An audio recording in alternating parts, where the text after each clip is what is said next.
What is nanotechnology, and why should you care? Before we get too technical, try this. Pick up something that's close to you. Anything. It might be a glass, or a smartphone, or even a t-shirt. It doesn't really matter what.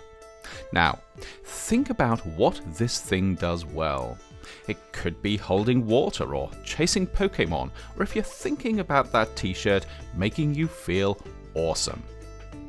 Then think about what it doesn't do so well, perhaps smashing when you drop it, or running out of power just when you need it, or thinking about that t-shirt still, smelling of BO after you've worn it for a couple of days.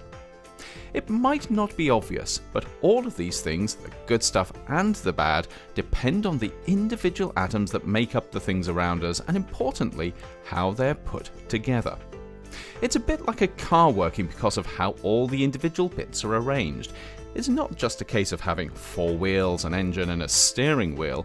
They all have to be in the right place if you want a car that gets you to where you're going without falling apart.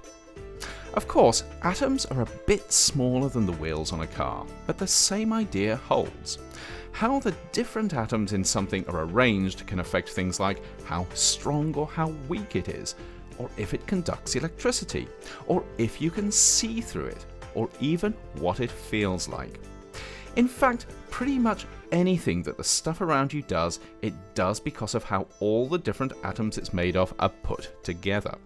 And this includes the things that you don't want stuff to do, like breaking, or smelling, or running out of power. If we were really smart, of course, we'd make the stuff around us work better simply by doing a better job of arranging the different atoms it's made of. And if we were smarter still, we could make totally new stuff by putting atoms together in ways that we'd never done before. We could even start to create stuff that behaves in quite unusual ways, because when you start playing around with atoms, you can tap into some really weird quantum physics.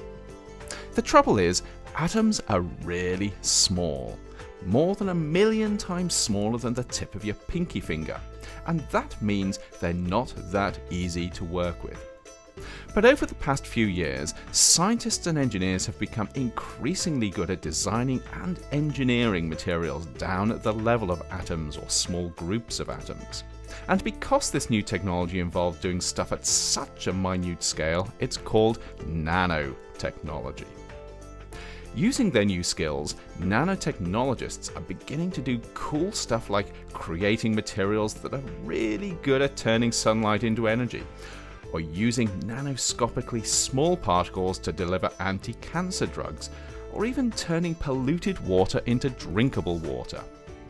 They're even finding new ways to make glass that doesn't break when you drop it, batteries that last longer, and even t-shirts that smell fresh after you've worn them for a few days. This is really powerful tech. It's helping us to do stuff we couldn't even dream of just a few years ago.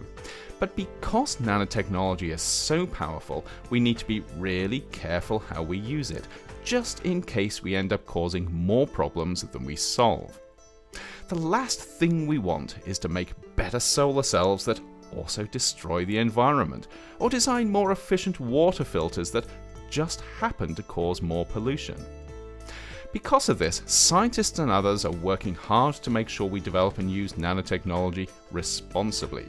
But this isn't just down to nanotechnologists. It's something everyone can be part of, because at the end of the day, it's up to us to decide just how much we want nanotechnology-enabled products and what we're willing to put up with to get them.